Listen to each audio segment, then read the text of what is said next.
de cuando se cuestiona la sección 1, el ítem 2 creo que decía eso de que había que, donde se cuestionaba el proceso tecnológico. Y que según, y por qué el profesor plantea que en cierto momento son inadecuadas esas críticas. Ya. Eso vendría siendo lo que hablamos la clase pasada, de que el método no es flexible, que es rígido. Sí, la semana pasada yo le subí el PPT, vimos varias críticas que se le hace al trabajo de Nidia Elwin y las autoras que la acompañan. Habían como 4 críticas, que no es flexible, que es lineal, etc. Entonces yo voy copiando texto, o sea, copio yo partes del texto de ellas para decir que ellas dicen exactamente lo contrario. Entonces eso sería lo que usted dice que son inadecuadas en cierto momento, cierto punto. Sí, sí. Gracias. Sí. ¿Hay más preguntas respecto al trabajo que tienen que entregar el domingo? Igual nos vamos a ver el viernes, pero les pregunto ahora. ¿O alguien tiene algún avance que quisiera preguntarme algo? ¿No? Ya, bien. Entonces, miren, vamos a partir. Antes de partir, quiero preguntarles, ¿quién hizo la tarea? Que levante el dedito. Habían unos problemas que yo les puse mal y ustedes tenían que arreglarlo. María Francisca puso que sí. ¿Quién va? Matías Ignacio. Ya, solamente ustedes dos. Ok. ¿Nadie más? Ya. Ya, Elías Salazar me dice, yo tengo una duda, ¿a qué se refiere donde puedo encontrar lo de ético político?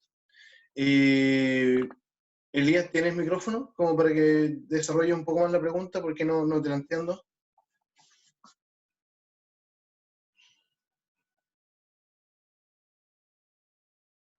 Ya, chuta, no te entiendo la pregunta.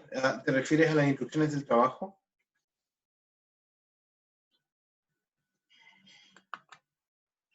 ¿En qué clase se dio el tema? ¿A eso te refieres, Elías?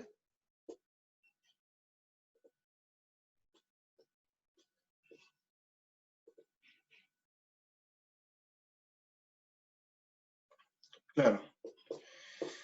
Miren, en la clase pasada, no sé si es la clase pasada o antepasada, tenían que ir a revisar los videos. Yo hice el siguiente esquema. Miren, voy a compartirles mi pantalla y mostrarles lo que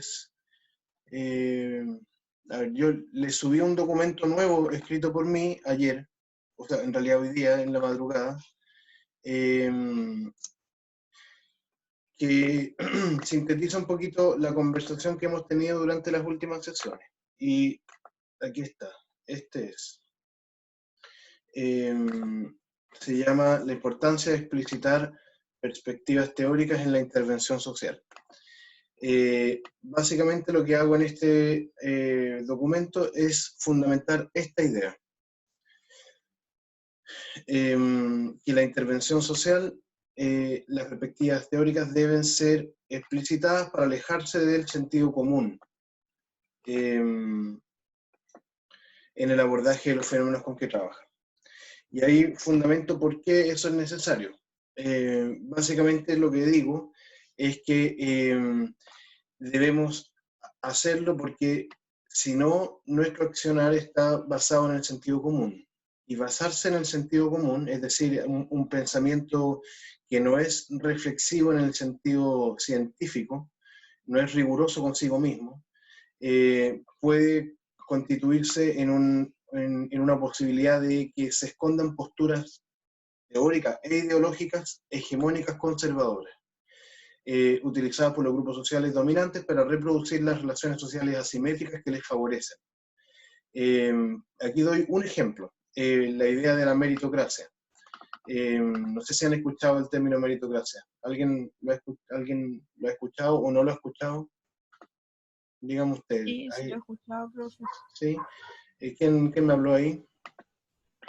Bárbara. Bárbara. ¿Qué es la meritocracia? ¿Qué has escuchado de la meritocracia? Más que nada lo del mérito, que uno, no sé, se esfuerza trabajando y va obteniendo méritos, algo así. O sea, sé lo Claro, que es bueno, pero no sé cómo explicarlo. sí. Bueno, la idea de cracia, ¿cierto? Hace referencia al gobierno, ¿cierto? La idea de, por ejemplo, si uno habla de teocracia, un gobierno que está regido por Dios o por una organización religiosa. Si uno habla de aristocracia, tiene que ver con el gobierno de las clases superiores, una aristocracia, el rey, los príncipes, etc. Pero cuando hablamos de meritocracia, la idea es que las personas obtienen lo que se merecen en base a su esfuerzo. Eh, y es una idea bastante extendida que la gente comúnmente menciona en el día a día, aunque no ocupen el término. La idea de que, por ejemplo, no sé si han escuchado frases como esta, eh, los pobres quieren todo gratis, o la gente no se esfuerza y por eso es pobre. ¿Han escuchado frases como esa? O cuando dicen es pobre porque quiere. Es pobre porque quiere, claro. Entonces, la idea de la meritocracia va a la par de una idea de que el Estado, la intervención social que el Estado hace debe ser lo más reducida posible, porque el Estado solamente daría un, entre comillas, empujoncito a las personas para que puedan eh, mejorar en la vida, pero la verdadera responsabilidad de eso estaría en cada uno, en cada persona en particular.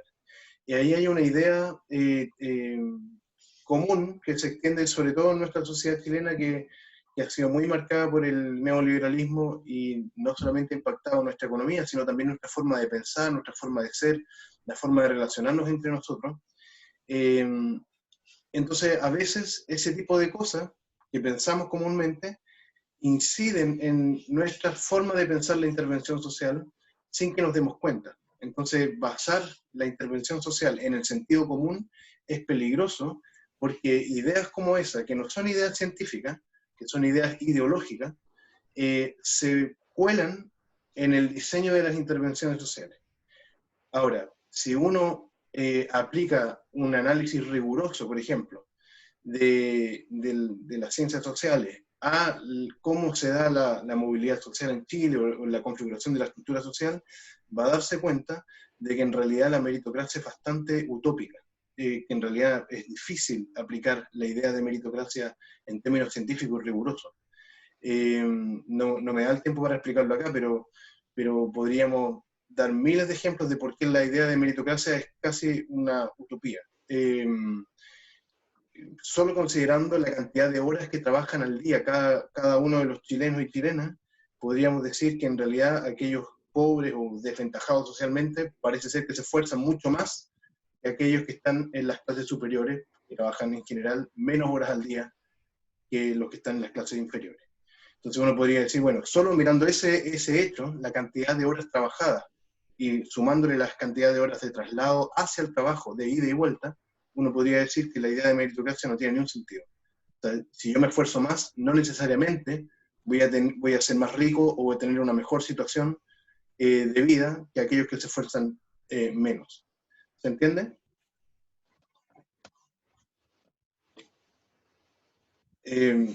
Dígame, alguien si no se entiende me dicen. O sea, la idea que quiero plantear aquí es que es importante no basarnos en el sentido común, porque el sentido común puede estar fundamentado principalmente en ideas conservadoras, que si uno las pasa por un análisis riguroso científico de acuerdo a la ciencia social, va a darse cuenta que en realidad no tienen mucho asidero. Y el ejemplo que yo puse es la idea de meritocracia. Por eso hay que fundamentar en teoría explícitamente. Ya. Segundo, la segunda cosa que digo, y bueno, lo van a leer acá, es que cuando yo busco teorizaciones o incluso cuando yo no teorizo, sino que me baso en el sentido común, puedo estar basando mi intervención en base a ideas que son contrapuestas entre sí, incoherentes.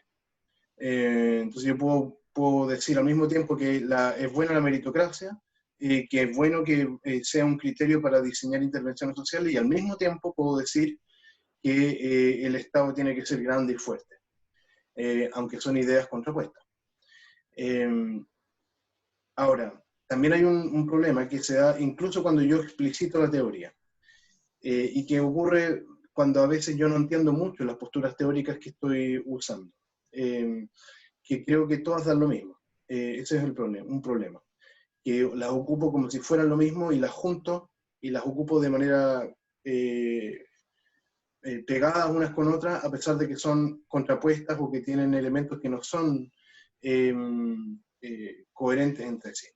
Eso es un problema. Y aquí yo coloco el ejemplo de la profesora Teresa Matos, una profesora que ha sido importante en la historia del trabajo social de Chile. Ustedes ya la han leído, ¿no?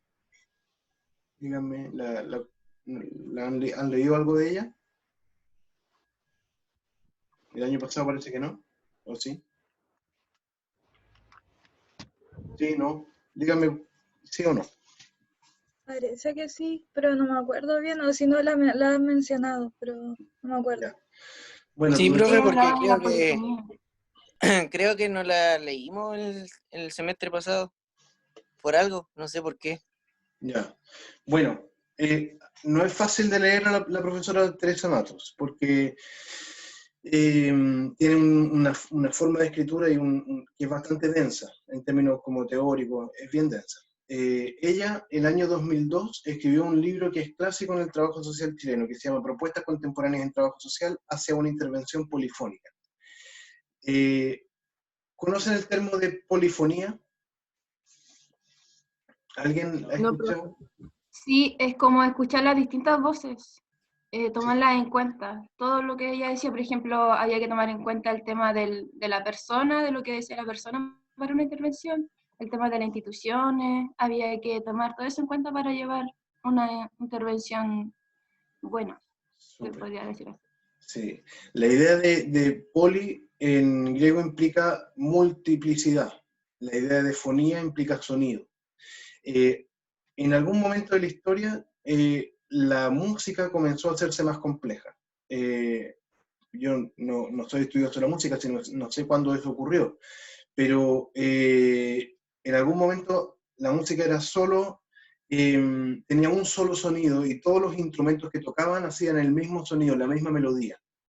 Pero si ustedes se dan cuenta, la música clásica, o también el jazz, por ejemplo, u otras músicas, tienen hoy día la posibilidad, no todos lo hacen, pero tienen hoy día la posibilidad de estar desarrollando distintos sonidos, distintas melodías de forma simultánea y traslapadas, una encima de otra, con distintas pistas. Si alguien ha editado alguna vez sonido o editan video, por ejemplo, se van a dar cuenta que los programas de video o de edición de sonido vienen con varias pistas. Entonces son varios sonidos sonando simultáneamente, pero cada sonido está jugando su propio juego. Y después cuando tú los juntas, suena bonito. Eso en alguna época hacia atrás no existía. Todas las músicas siempre, a pesar de que habían varios sonidos, todos hacían el mismo sonido con distintos volúmenes, con distintos instrumentos, pero era el mismo sonido. Luego se comienza a hablar de polifonía cuando cada instrumento hace un sonido distinto y cuando tú los juntas suena bonito. Ocupa esa idea, Teresa Matos, para decir que trabajo social debía aprender a tener una perspectiva común, aunando todas las corrientes teóricas posibles de encontrar en una perspectiva común para el trabajo social. En su libro más reciente, que se llama Punto de Fuga, que lo publicó el año 2018, ella se desdice, ella critica la propia idea que ella había desarrollado el año 2002 y dice que en realidad esa idea no es tan aceptada porque sería caer en un eclecticismo, en una idea de mezclar cosas que no son mezclables. Por ejemplo, si yo me posiciono desde el trabajo social marxista, yo muy probablemente no voy a concordar en varias de las cosas del trabajo social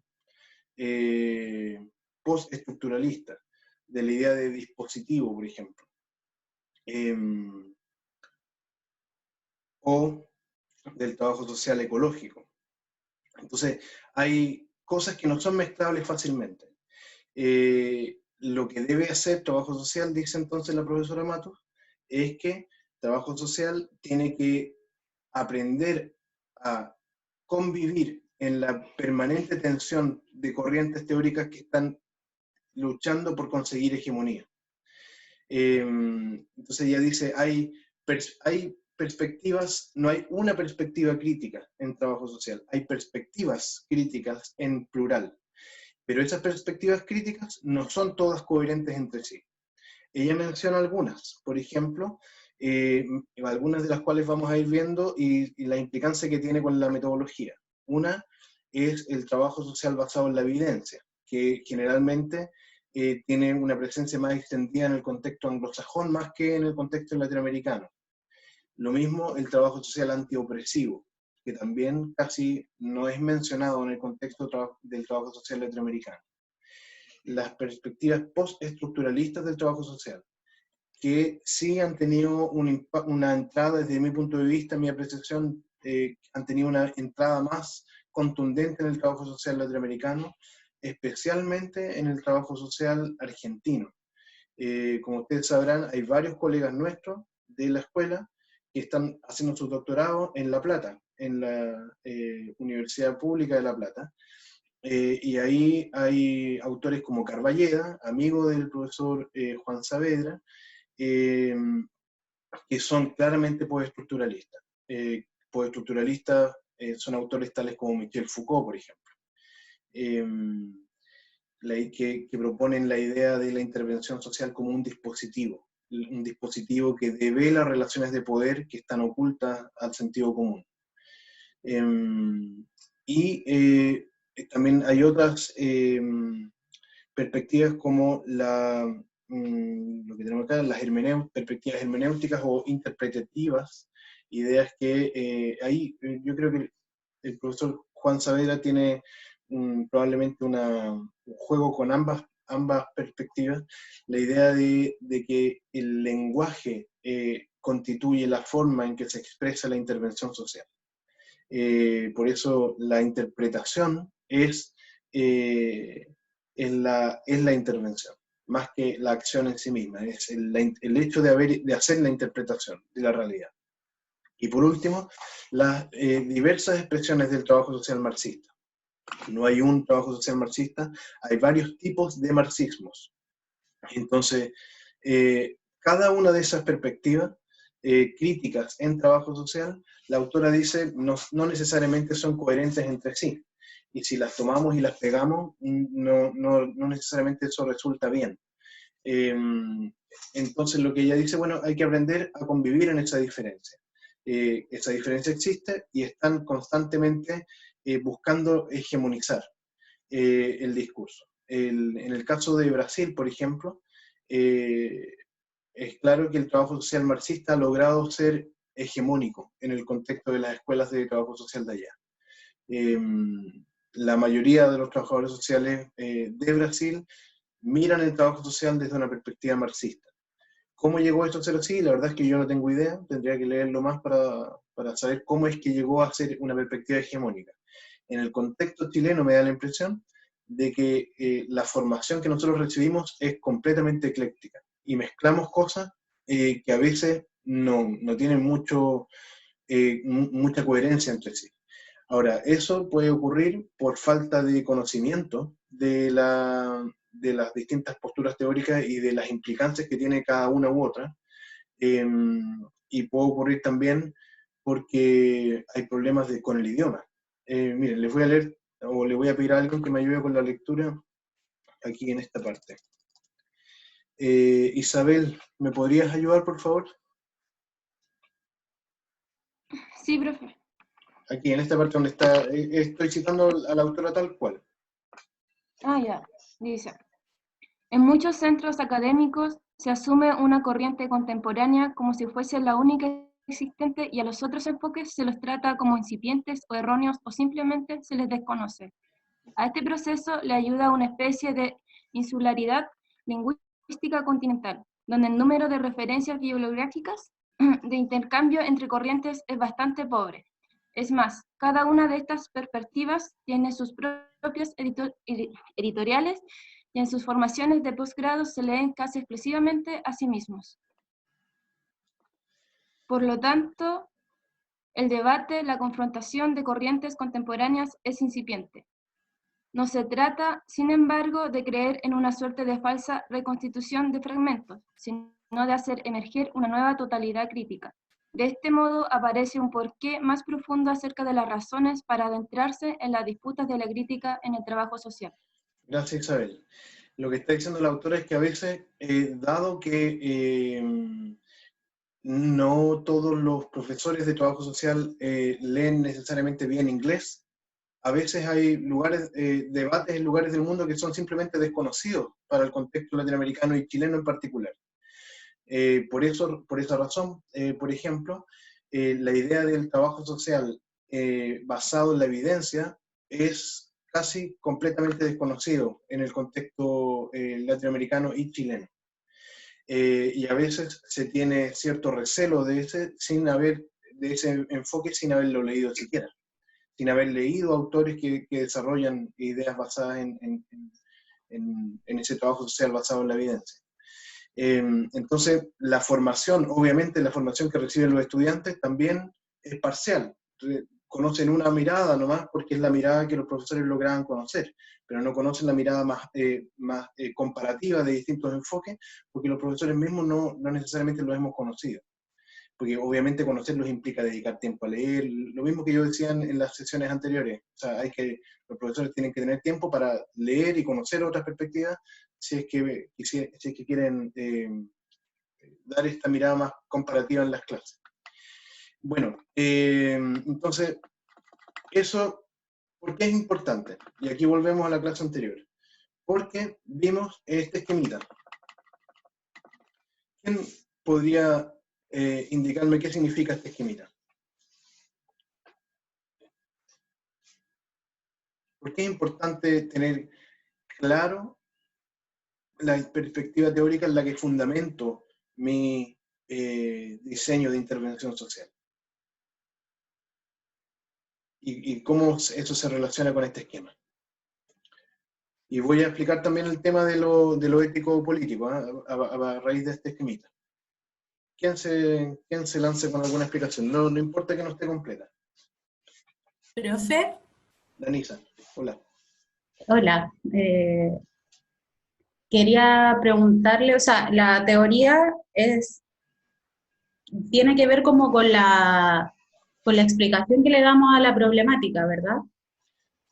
O la teoría netamente de trabajo social, o sea, de intervención social. Es que las teorías que nosotros hacemos en general están en vínculo con las teorías de las ciencias sociales, no son autónomas. Y tiene implicancia en la explicación que nosotros le damos a las problemáticas. Miren, nosotros dijimos, claro, siguiendo a López Aranguren, que era una hipótesis. Son un conjunto de hipótesis las teorías. Comprobadas, pero que no son como una verdad absoluta. No son verdades absolutas, son hipótesis más o menos articuladas entre sí que tratan de explicar la realidad, sí.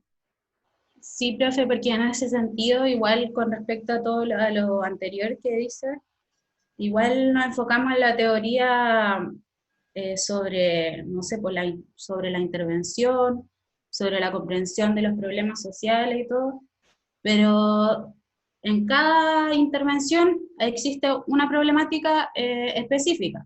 Por ejemplo, el otro día, en el ejemplo que dio usted, salía el tema del cename. Sí. Pero existen otras realidades también. Entonces ahí a lo que quiero llegar es como la importancia también de ir buscando teoría que proponga nuevas miradas de distintos problemas. Por ejemplo, en el tiempo la realidad ha ido cambiando mucho, demasiado, y entonces como que cada vez, no sé, pues sale, me he dado cuenta y no conozco mucho, pero hay muchos más filósofos, filósofas que explican las realidades sociales, el cambio, no sé, me ha llamado mucho la atención las concepciones como de la orientación sexual, de todo eso, que tiene mucho que ver con el tema de la familia y todo. Entonces, como invitar también a eso, a que busquemos nuevas miradas pues, Claro. para la explicación o la interpretación de las realidades. Porque de repente, o en el estudio, en las clases, igual nosotros tenemos cierto contenido establecido.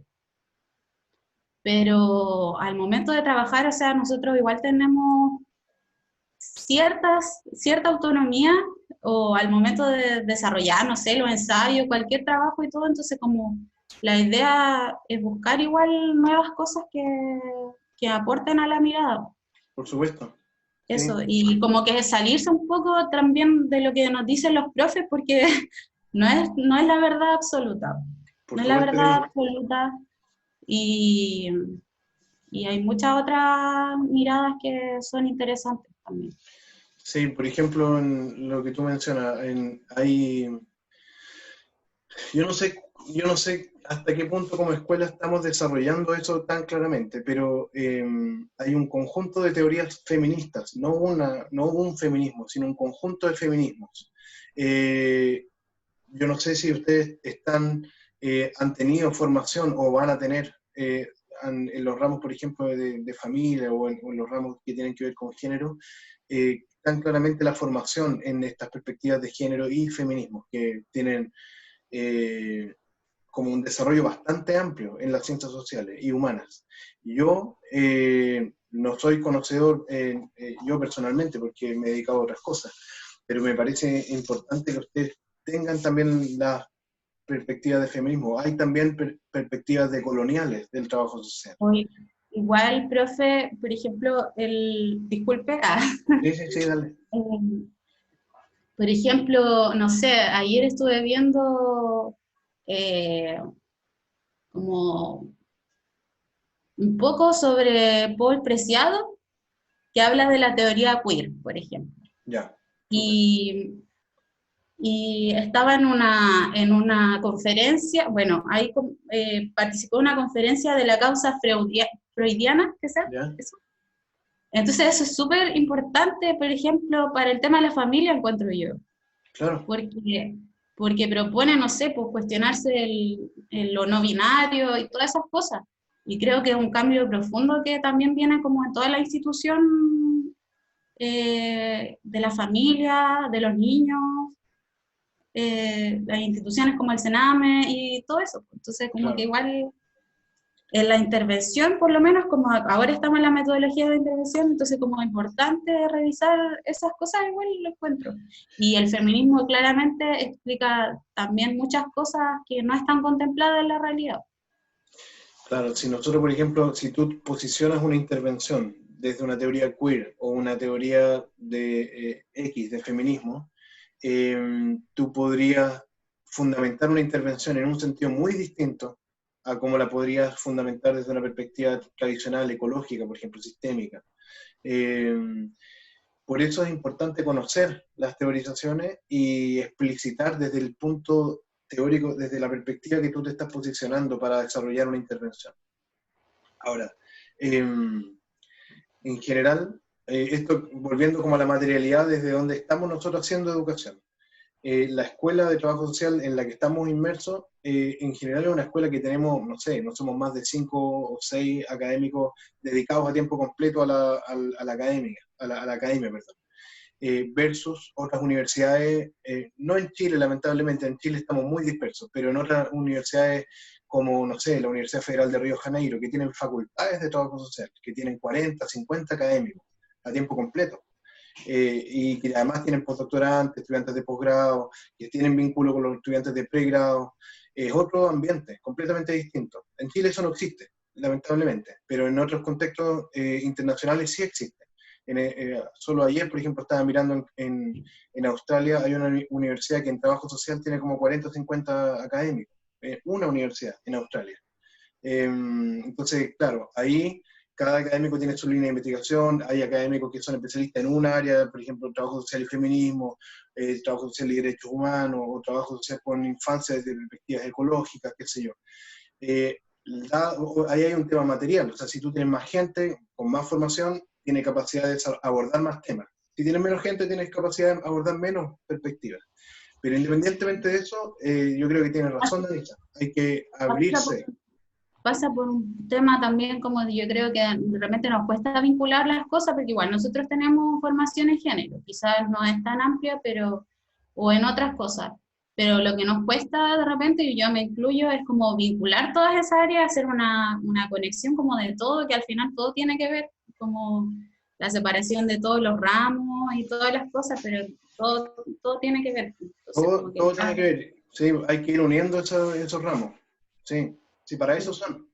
Para como aprender la vinculación y todo eso al momento de escribir, de proponer y todo. Claro, sí, para eso son. Miren, solo para volver aquí a este esquemita, lo que estamos diciendo es que la teoría nutre la intervención social, pero ¿en qué medida? Porque, de acuerdo a lo que dijimos de López Aranguren, cuando yo me posiciono desde una teoría, yo determino cuál es el problema social. O sea, frente a una misma realidad social, si yo tengo una teoría X o una teoría Y, el problema social va a ser distinto, puede ser distinto. Pero también la identificación de las causas de ese problema social varían dependiendo de la perspectiva teórica. La identificación de las condiciones que hacen que esas causas afloren también son distintas dependiendo de la perspectiva teórica. La identificación de los efectos de ese problema también son distintas dependiendo de la perspectiva teórica, y lo más importante, lo que yo determino como posibles vías de solución para ese problema cambian de acuerdo a la perspectiva teórica. Ahí pueden buscar un montón de ejemplos en familia, por ejemplo. Si yo me posiciono desde una perspectiva feminista o desde una perspectiva sistémica, van a ver completamente cambiadas las posibles vías de solución si es que yo me posiciono de una u otra teoría. Y eso tiene implicancias también con el método. Por eso se está enseñando esto acá. Porque el método que yo proponga para desarrollar la intervención social tiene que ser coherente con la teoría que yo tenga. Y a su vez, las técnicas tienen que ser coherentes con método y teoría. ¿Cómo eso se va configurando? La relación entre teoría, método y técnica a disposición de la intervención social es lo que cuando se hace de manera comparativa se llama metodología. La metodología del análisis comparativo de estas configuraciones. Y todo esto, a su vez, está relacionado con una dimensión ético-política. Por eso, por ejemplo, en el caso del feminismo, que hay corrientes de análisis teórico del feminismo científico, no es tan fácilmente desligable de postura ética y política frente a la vida. Porque son cosas que van de la mano. Lo mismo que el trabajo social decolonial. Hay posturas de intelectuales al respecto, pero que no están disociadas de posturas políticas, éticas, y tienen implicancias en la vida personal de las personas. Entonces, todo esto también tiene que ser coherente con la dimensión ético-política. Si yo me posiciono desde un trabajo social marxista o un trabajo social decolonial, que tiene vínculo con los movimientos sociales, no sé, de los pueblos indígenas, yo no voy a proponer eso si yo mismo no tengo un vínculo afectivo no sé cómo decirlo, de compromiso político y ético con las causas de los pueblos indígenas. Entonces, a veces no es tan fácil disociar, y en realidad no es deseable esa disociación en el caso del trabajo social. Hay algunas posturas teóricas, como postura, no sé, estructuralista, funcionalista, desde lógica epistemológica más bien positivista, que dicen que uno debe estar afuera, sin compromiso. Bueno, y eso va a tener que ver con el método y las técnicas que uno ocupe. La dimensión ético-política va a tener ciertas características, pero en otras teorías implican un compromiso ético-político fuerte con lo que yo estoy trabajando. Entonces ahí se une con lo que estamos viendo, con el trabajo que ustedes tienen que hacer. Ese trabajo que ustedes tienen que hacer, cuando definen un problema, ese problema tiene una perspectiva teórica a la base, que yo ocupo, que yo elijo para leer el problema. Y cuando enuncio el problema, entonces, bueno, yo les voy a preguntar, bueno, ¿cuál es la perspectiva teórica que está en esa enunciación? Vamos al trabajo, a la tarea que tienen que hacer, para ver si quedó claro lo que tenían que hacer. ¿Quién la hizo? Habían 2 personas que habían levantado su mano. Díganme, por favor, de nuevo, ¿quién lo hizo?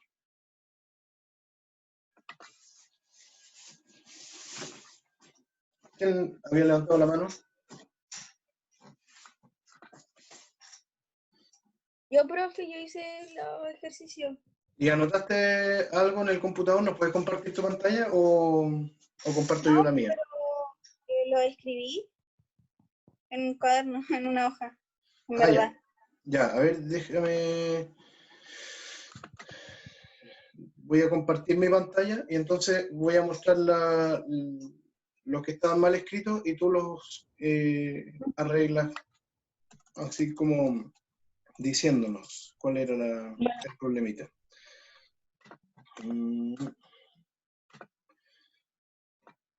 Aquí está. Ya. Eran estos. El primero decía: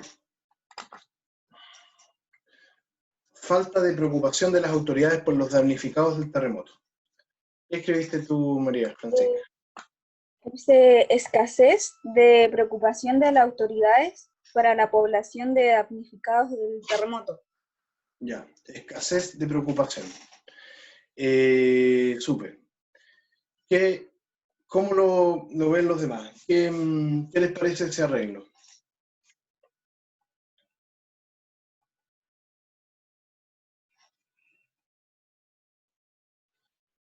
¿Cómo era, profe? ¿Escasez de preocupación?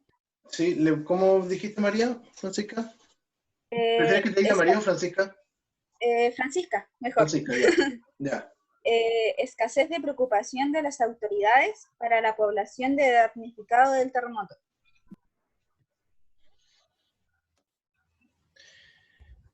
Miren, en realidad es difícil hacer este ejercicio si es que no conocemos la realidad que da lugar a la redacción. Pero acá el énfasis, no sé si ustedes se dan cuenta, está puesto en la preocupación. En realidad, miren, fíjense, el énfasis está puesto en los damnificados o en las autoridades. En esta redacción. ¿En las autoridades? En las autoridades, ¿cierto? Porque las autoridades son las que no se preocupan. Entonces, ahí ya hay una lectura teórica a la base. Y la preocupación es algo que ocurre acá, ¿cierto? En la mente. Entonces, ahí ya hay una lectura del problema. Yo podría decir que en realidad, a ver, yo podría decir lo siguiente, podría decir, los damnificados del terremoto tienen dificultades para definir se encuentran en condiciones asimétricas para definir las estrategias de reconstrucción, por ejemplo. Bien, voy a anotarlo acá. ¿Siguen viendo mi pantalla? Sí, profe. Lo que hizo Francisca fue como arreglar el problema de la redacción solo en términos como formales, y está bien, Francisca, pero lo que yo les voy a pedir también es que lo hagan coherente con la perspectiva teórica desde la cual ustedes digan posicionarse. Por ejemplo, si yo quisiera posicionarme desde una perspectiva crítica que hace referencia a las asimetrías de poder, a las relaciones de poder asimétricas, yo voy a decir que el problema no es la falta de preocupación de las autoridades, porque si ustedes se miran esta frase, da la impresión de que los damnificados, ¿cuál es su posición? ¿Qué es lo que tienen que hacer los damnificados? frente al problema. ¿Qué hacen los damnificados? Francisca, a ver. ¿Cuál es el rol de los damnificados? No sé, pedir a las autoridades que hagan algo, Claro. que solucionen su problema, o sea, que le den no sé, pues la vivienda, Sí, el alimento que no tienen, sí, claro. ¿Y el rol de las autoridades? satisfacer eso a través de proyectos o programas que ayuden a las personas damnificadas. Claro.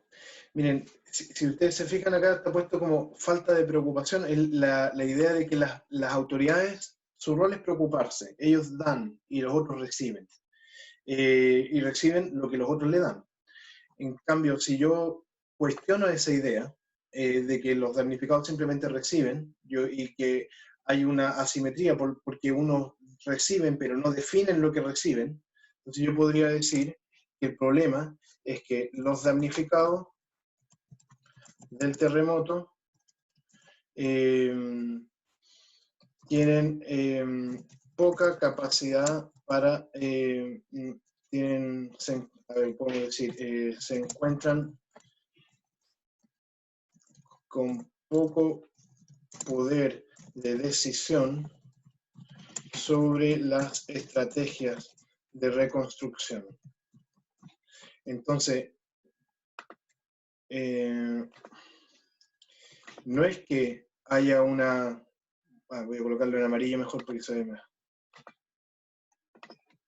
Entonces voy a colocarle acá perspectiva crítica. No es que la preocupación de las autoridades solamente es el problema, sino que hay una asimetría de poder que hace que los damnificados del terremoto no tengan la capacidad, no tengan el poder para poder decidir ellos mismos cuáles son las estrategias de reconstrucción, en qué tiempo, con qué calidad. Profe, ¿Sí? entonces, eso que como lo que dice usted, lo que plantea ahí como enunciado, ¿sería como el enunciado correcto para plantear un problema? Sí, es que no hay un enunciado correcto. Eso también es importante que ustedes sepan. No hay una respuesta correcta. Depende de, o sea, lo importante es que sea coherente con la perspectiva teórica que ustedes elijan. Ah, ya. Lo que sí es importante es que Tiene que incluir, sí, las cuatro, eso sí. los cuatro como cosas que usted dijo, población. Eso, sí, eso iba a decir. Por ejemplo, miren, primera cosa, población. ¿Cuál es la población? Damnificados del terremoto. ¿Cuál es el problema? Se encuentran con poco poder de decisión. Bueno, aquí faltaría el lugar. Damnificados del terremoto de Concepción. Ah, ya, pero el orden puede variar. Sí, puede variar. ¿Y cuál es la ya. cuantificación? Con poco poder. Entonces están los elementos, pero el tema de los elementos es un aspecto formal solamente. Es importante, pero es un tema formal. Lo más importante es el tema de la coherencia entre este enunciado y la perspectiva teórica que está a la base. Aquí hay una perspectiva crítica, pero por ejemplo, si yo miro esto con claridad, digo, falta de preocupación de las autoridades por los damnificados del terremoto. El problema es la preocupación. El problema reside ¿dónde? En las autoridades. ¿Qué perspectiva teórica plantea que los problemas residen en los individuos y no en la estructura? Le pregunto a Francisca, de lo que vimos anteriormente. ¿Qué perspectiva plantea que los problemas están en los individuos? La idea de la manzana podrida, ¿se acuerdan?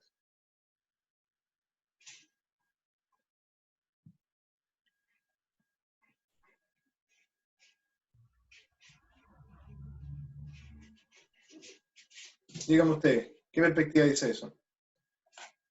Luis Felipe. La patología social, creo que. La ¿Qué, patología perdón? social. El ¿Isabel? enfoque de la patología social. De la patología social. Entonces, eso es importante que ustedes puedan detectar. Detrás de un enunciado, ¿qué enfoque hay? Acá hay un enfoque de la patología social. Entonces uno diría, bueno, me interesa, no me interesa ese enfoque, quiero posicionarme desde ahí, porque en el fondo dice, aquí el problema está en unos individuos que son las autoridades, que son medios desviados porque no se preocupan de la gente. En cambio, el segundo dice el problema no está en un sujeto en particular, sino que en las relaciones se encuentran con poco poder. O en realidad podríamos, si queremos centrarlos en las relaciones en las relaciones propiamente tal, podríamos colocarlo así: se encuentran en desventaja de otros grupos para la toma de decisiones sobre las estrategias de reconstrucción. Entonces, el problema aquí no está en los damnificados, sino en la posición de los damnificados. Eso podría ser la perspectiva crítica. Veamos el segundo. ¿Quién más había levantado la mano? Había levantado la mano Francisca y alguien más. Bárbara, creo, ¿no? ¿O Matías? Yo, profe. Ya. Matías, ¿este segundo lo hiciste? ¿El segundo? Sí. Es que en realidad no sé si está bueno lo que puse. Pero no importa. Ya, coloqué así como bajos niveles de organización y comunicación en la comuna de Dichato. A ver, veamos. Bajos niveles de... Comunicación, no, bajos niveles de organización y comunicación en la comuna de Dichato. Ya. ¿Qué perspectiva desde tu... ¿qué crees tú, Matías? ¿Cuál perspectiva teórica está a la base de ese enunciado? La verdad es que de la perspectiva no tengo idea. Pero dime tú, ¿qué crees tú?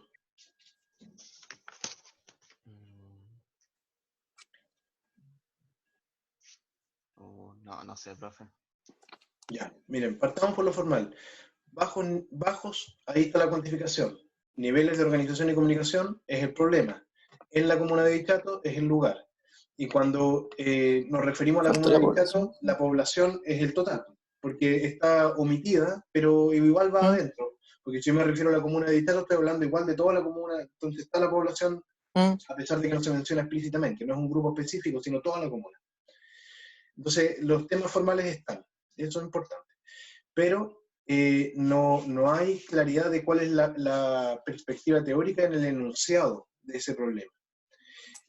Probablemente, yo diría, ¿alguien me está hablando?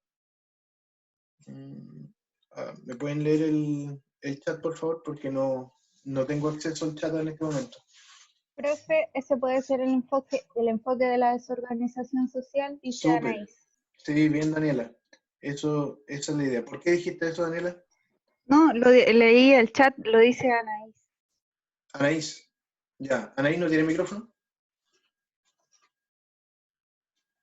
¿No? Ya, súper Anaís. Esa es la idea.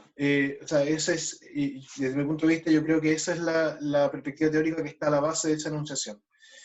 No tiene micrófono. Ya, vale. Es la perspectiva que está detrás. ¿Por qué? Porque el enfoque de la desorganización social dice, bueno, la sociedad es como un organismo vivo. Y los organismos vivos se pueden desestructurar, pueden funcionar mal. Hay fines que la sociedad tiene y de repente la sociedad no provee las herramientas para que todos obtengan esos fines. Entonces, aquí estamos desde una perspectiva más estructuralista, la organización y la comunicación. Podría ser, sí, está bien.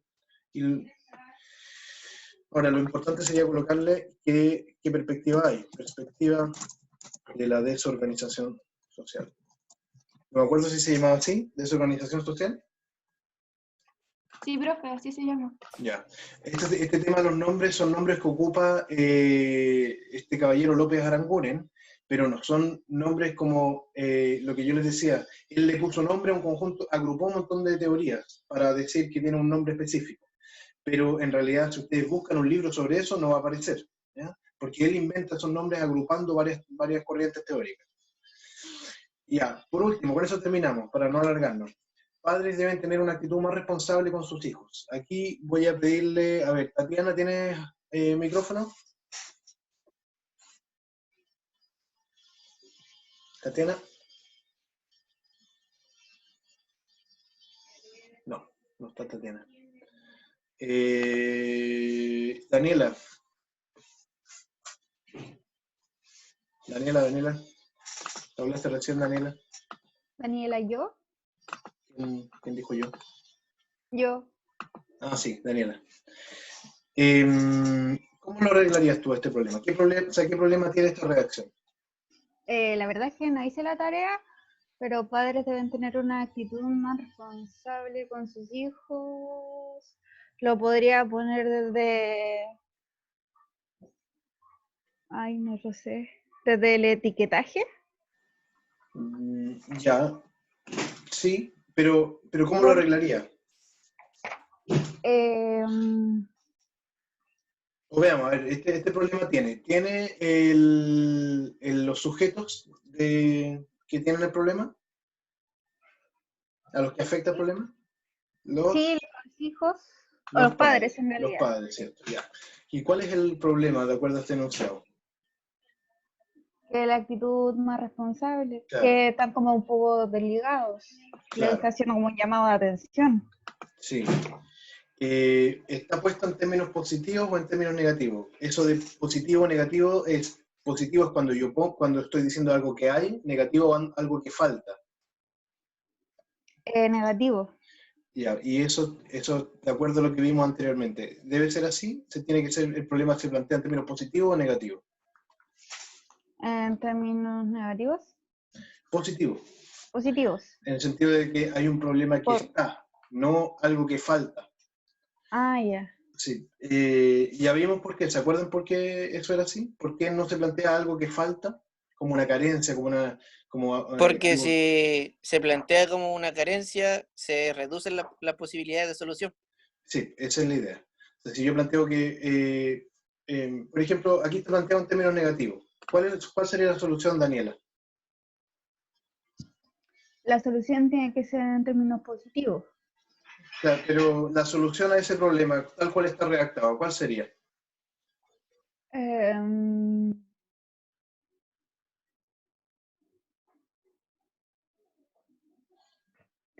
que los padres pasen más tiempo con ellos o más tiempo para los padres, da mayor comunicación con sus hijos. Claro. Entonces yo podría decir, ahí los padres deben hacer esto. Y eso, en realidad, lo que estoy diciendo es que el problema está en los padres. ¿Qué enfoque dice que los problemas están en los sujetos, en los individuos? La patología La social. El patología enfoque de la social. patología social. Entonces yo Profe, y estoy patologizando a los padres. profe, que tengo una duda con el de la patología social y el tema de los microproblemas con el crítico, porque igual el microproblema se individualiza. En los microproblemas, claro, pero los microproblemas en la perspectiva crítica son resultado de los macroproblemas.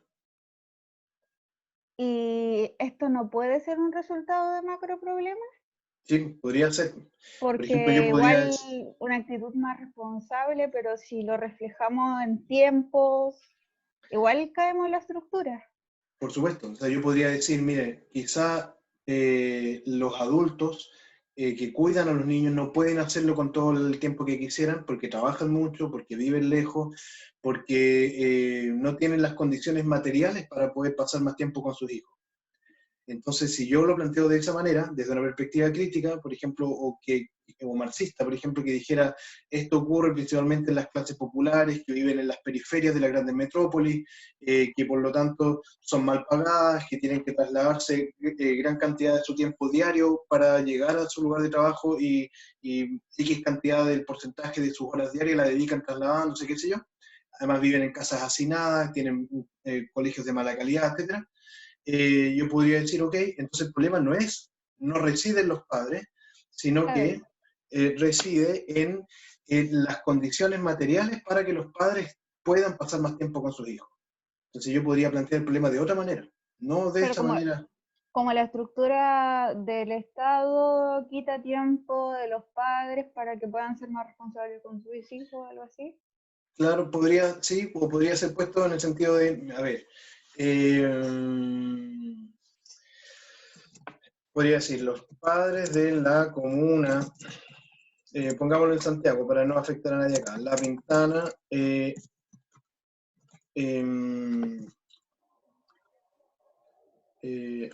vamos a colocar adultos responsables o cuidadores de menores de la comuna de La Pintana,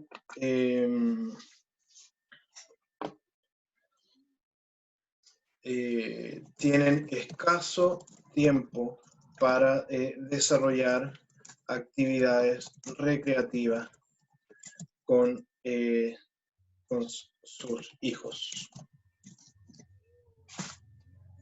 Entonces, fíjense aquí en lo formal tenemos los sujetos, que son los autocuidadores de los hijos, el lugar, que es La Pintana, el problema que hay escaso tiempo para desarrollar actividades,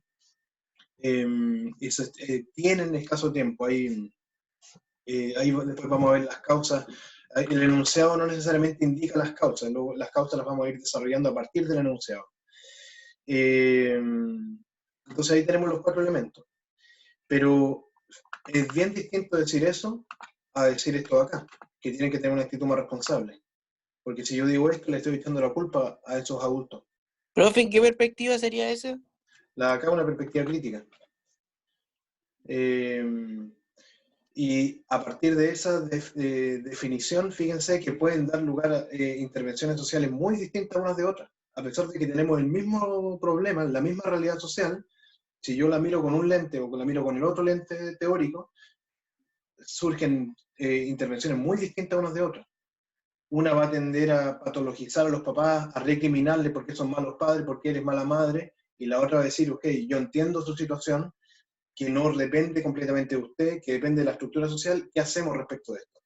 Puede ser completamente distinto, a pesar de que tenemos la misma realidad. ¿Se entiende la idea o no? Sí, profe. Súper. Sí, quedó más claro. Ya, bien, vamos a dejarlo hasta acá porque ya me pasé 6 minutos.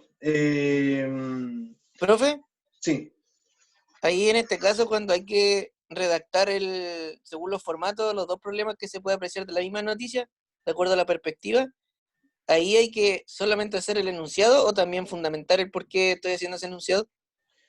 lo que habría que decir es por qué la perspectiva teórica que desde la cual estoy mirando y que me dio lugar a ese enunciado. Porque después el enunciado, ya, es una cosa, pero después yo tengo que decir, ya, de acuerdo a ese enunciado, cuáles son las causas del problema, Sí. cuáles son los efectos, las condiciones, las posibles vías de solución. Y eso tiene que ser coherente entre cada... ya, del enunciado que planteé. Sí. Ya. Eso.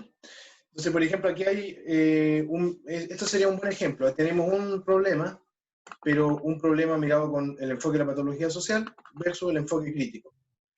A pesar de que puede ser la misma noticia, pero tenemos 2 perspectivas muy distintas. Y cada una de estas va a dar lugar a distintas causas, efectos, posibles soluciones, etc. Profe, ahí para identificar el enfoque, o sea, yo sé que no está como, no es uno bueno y el otro malo, son más que nada distintos enfoques, pero por ejemplo, puedo pensar de que sería erróneo abarcarlo desde la patología social porque tal vez se pueden dar ciertas soluciones que, claro, método, forma, algún tipo de ayuda para que los padres puedan estar más responsables, pero aún así ellos no tienen el tiempo, no disponen con ciertas cosas, va a seguir quedando como en lo mismo. Yo, miren, o sea, no quiero plantearlo en términos de esto es bueno, esto es malo, pero yo creo, ahí repito lo que dije anteriormente, una perspectiva teórica no es disociable de una perspectiva ético-política. Y yo creo que posicionarse en este caso que recién vimos, desde una perspectiva, desde la patología social, en general va asociado a perspectivas ético-políticas conservadoras, que en lo personal a mí no me hacen ningún sentido, que tienden a reproducir las desigualdades sociales. Entonces, yo no ocuparía eso. Ahora, si alguien como más asistencialista. Sí, asistencialista y patologizante, le echa la culpa al pobre de ser pobre, le echa la culpa al que tiene el problema de su problema. Usted no está cuidando bien a su hijo. Ahora, eso van a encontrarlo bastante extendido en el trabajo social chileno probablemente. A veces, miren, yo no he trabajado nunca con familia y por eso no quiero ser injusto con los colegas que trabajan con familia o con niños, pero me da la impresión que a veces el sistema judicial o el sistema del Sename, qué sé yo, obliga o condiciona a los colegas, no sé si será tanto la estructura o los colegas mismos, sus perspectivas teóricas, a culpabilizar a los sujetos que viven los problemas más que a la estructura que esos sujetos están, que condicionan a esos sujetos. O de la salud también puede ser. Sobre todo, por ejemplo, la salud reproductiva, etcétera, qué sé yo. Entonces, va a depender de la perspectiva teórica desde la que nos posicionemos, pero esa perspectiva teórica también tiene una conexión con nuestras ideologías, con nuestra posición ético-política. Entonces yo, desde el enfoque de la patología social, no me ubicaría, pero si ustedes fundamentan, yo también voy a respetar eso. Danisa. Es que le escribí sobre el ámbito de la salud, porque por ejemplo hay trabajadores sociales que trabajan en CEFAM y todo eso, ¿no? Y cuando se trata de personas que tienen enfermedades y todo eso, yo creo que es posible como mirarlo desde esa perspectiva. Por ejemplo, cuando tienen enfermedades en específico y todo, como verla desde, no sé si desde, bueno, que igual esto es como de desviación, pero como, ¿qué piensas sobre eso? Es que es un tema amplio. La desviación igual es algo... Sí, mira, un ejemplo puede ser el VIH, por ejemplo. Uno puede decir, la persona contagiada de VIH tuvo VIH por su propia actitud. No sé, una persona podría decir, desde el prejuicio, podría decir, una persona que se dio rienda suelta al libertinaje sexual y qué sé yo, y que por eso se contagió. O podría mirarlo desde la lógica también del enfoque crítico o el enfoque de la desorganización social, que tienen otras posturas completamente distintas y podría decir, esto es un problema de salud pública que tiene que ver con el acceso a la información, con el acceso a los medios de cuidado de salud reproductiva, etc. Entonces hay dos posturas completamente distintas. Ya, sí, fue un error igual, como que, es que fue un error igual porque la patología social es visto como algo malo, como algo que está desviado de la normativa, que no está considerado bien, así como claro, de una buena manera. Pero está súper presente en muchos programas. Muchos programas... De hecho, sí. Perdón, es que lo que decía Danita, sí, por ejemplo, el alcoholismo, yo creo que está muy enfocado desde la patología social. Sí, también, porque los programas en los SOFAM que hay dan en un horario de trabajo, por ejemplo, de la persona que tiene alcoholismo, y a llegar al punto que tenga la libertad de poder ir, no sé, una atención de las 12 del día en un horario laboral, de lunes a viernes. Claro. ¿Cómo puedes asistir? Ya perdiendo el trabajo, pero ya no se abarcó tal vez de manera preventiva o antes, porque el alcoholismo empieza antes de que este afecte directamente a las personas y a su ámbito familiar. Sábado, domingo no atienden, si tú no vas, si tú faltas 2 veces o 3 veces, te arrojan afuera del programa. O sea, sí recae la responsabilidad completamente en el individuo, cosa que no está bien, siendo que es una patología. La drogadicción también es como... O sea, una patología del individuo, pero que es psicosocial, que afecta a la familia. A eso me refiero con patología. U otro ejemplo, en los programas generalmente que facilitan la obtención de empleo desde los municipios. Hay personas desempleadas en la comuna y lo que hacen los programas es capacitarlos. Decirle, mire, usted tiene que ser activa en participar en la obtención de su empleo. Entonces le vamos a enseñar a hacer un currículum. Y la persona aprende a hacer un currículum, le enseñan cómo presentarse en una entrevista de trabajo, etc. Entonces lo que ese programa tiene a la base es la idea de que el problema no reside en la estructura ocupacional, en el mercado laboral. El problema reside en el sujeto que no sabe buscar trabajo o que no tiene específicamente las condiciones. Entonces, yo lo digo porque durante un tiempo yo supervisaba prácticas y me tocaba supervisar estudiantes que estaban en esos programas. Y yo decía, ¿qué sentido tiene este programa ir a enseñarle a alguien a hacer un currículum si cuando vaya a presentarlo igual no hay trabajo para esa persona? Entonces, bueno, pero hay muchos programas que están en esa lógica. Ya, vamos a seguir eso más adelante. Que tengan buen día. Si ¿tienen alguna pregunta final antes de que cerremos? Ya, sí, voy a subir la clase. Voy a subirla ahora en la tarde. ¿Alguien tiene...? Ya. Nos vemos el viernes. Si tienen dudas, pueden hacerla a través del foro que está abierto, y si ustedes publican en el foro, me llega una notificación al correo, ¿ya? Y el viernes, ojalá avancen de aquí al viernes el trabajo para que el viernes puedan llegar con dudas y yo pueda ayudarles antes de que entreguen formalmente el trabajo, ¿ya? Ya, profe. Bueno, que estén muy bien y nos vemos el viernes. Chau. Nos vemos, que esté bien, chuchu.